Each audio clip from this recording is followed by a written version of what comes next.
Good morning. This is Will Schofield, Superintendent of the Hall County School District, and just kind of updating our own team as well as our community about what our thoughts are in terms of school and the future. First of all, I wish there was a right answer for what we do from this point forward, but can we just be real honest and candid with each other? These are unprecedented times. There is no right answer. And so again, I think what we're going to have to be in terms of perhaps above all else is flexible, as able and ready to change at a moment's notice as conditions change. But here is our current plan as we move forward when we are sitting here in the middle of June 2020. First and foremost, we believe it is absolutely essential that we get children back to school, have that option available for families as soon as possible. I know there's some individuals out there saying you can't go back to school. There's COVID in our community. We've got to wait until there's a vaccine. We've got to wait until there's a cure. Quite honestly, we don't think that that's an option for the general population. And let me give you some of the reasons for that. First and foremost, we are realizing that somewhere between 25 and 45% of our parents, of our families, cannot go to work if their students do not go to school. That is a deal breaker in terms of family structures falling apart, in terms of economic collapse for our families and for our community. And so we believe that sooner rather than later, we need to have the option of public schools available for our families, and that would be rule number one. Number two, there will be no cure or vaccine for COVID in the short foreseeable future. We can pretend, we can think, well, maybe by September there'd be a vaccine. Ladies and gentlemen, we don't see that as a realistic option.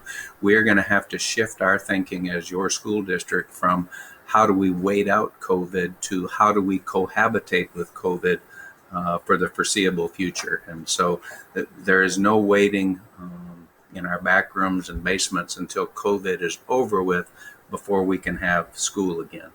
Some very troubling statistics that are beginning to come out with some of the studies that are being done. Our youngest learners across the country, and when I say our youngest learners, I mean in particular our youngest learners that are coming from conditions of poverty, perhaps just due to the last 4 months have lost as much as a year of literacy and a year of numeracy abilities. I would be the first to say 31 years into public education that our young learners cannot afford to lose a year of literacy and numeracy ability and instruction. And the longer we wait to go back to school, the more that slide is going to continue. We need to provide these opportunities for these youngsters to get back into these classrooms. And it is nearly impossible to teach little children to read and to do mathematics remotely and or digitally. Finally, we are well aware that perhaps as many as 25% of the youngsters in this country are experiencing trauma and mental health issues due to the isolation of not being able to get out of their homes. And we are fully aware that we're going to have to be at a whole nother level in terms of supporting these students when they come back to our schools. So many of the protective factors that students need in order to thrive come from school and socialization and caring adults and making relationships with other students that once again we don't see not starting back to school as an option at this point. So what you're seeing on your screen right now are the groups that have been meeting for the last 6-7 weeks in your school district. And they're the general areas, if you will, of our water wheel that we know that we're going to have to be ready to address when students come back to school. You know, a day doesn't go by when I don't get a request from someone. When are we going back to school? Are students wearing masks? Are we going to take temperatures of everybody before they come into the building? All I can tell you is every one of those items is under consideration. And as you look at the 6 general areas that we're planning for in terms of a new normal for schools, it's outreach and communication number one. We've got to let our community, we've got to let our people know what we're thinking. That's the purpose of this message today. And that is that we are fully planning on getting back to school in one form or another in August.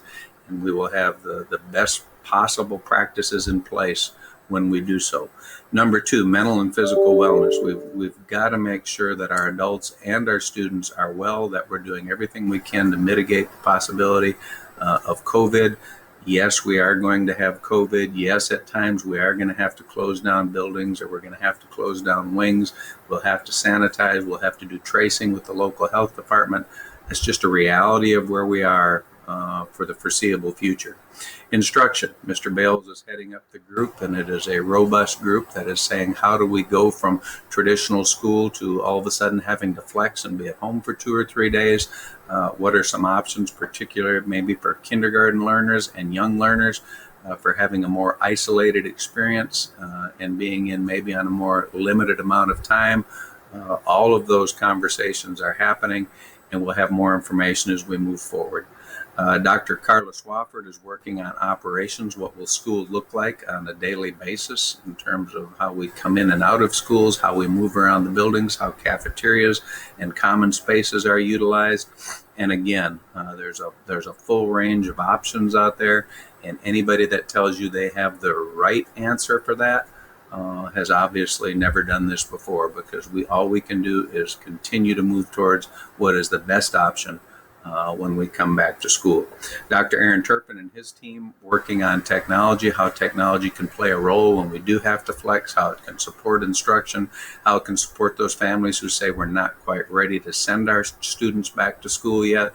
And again, there's a tremendous amount of work going on behind the scenes trying to make those plans. And then finally, in terms of facilities, traffic patterns within our buildings to minimize what happens in terms of students coming into contact with each other, adults coming into contact with each other. Obviously, that's going to happen, but there are some practices that we can put in place that will minimize that. Also, in terms of transportation, when it comes to facilities and operations, how do we run school buses with 60 students on board, with also the knowledge of the importance of social distancing? At the end of the day, those will be some opportunities for parents, again, to make some decisions. Do I bring my students to school? Do I put them on a bus? But again, we'll have a lot of information coming to you. So I guess what I'm saying today is we are moving towards going back to school. If somebody said, is it going to be school as normal? Of course not. Until we get past this season of COVID, everything will be a little bit different, but what we do want to create is an opportunity for students to get back together, to get that learning process rolling again, to embrace the ideological fact that for the last 15 years, we have been a school district that has said we want to provide families with the choices that they need. And we're fully aware that some of our families will say the choice of going back to school on a regular basis is not an option for us. We'll work with you. We'll do the best we can to walk alongside you and provide you resources to keep the learning process going for your home. I wish I had a magic answer, a template on your screen that said, here's what we're going to do, 1, 2, 3, 4, and it's going to be just perfect. There are no perfect answers, but I can tell you one thing.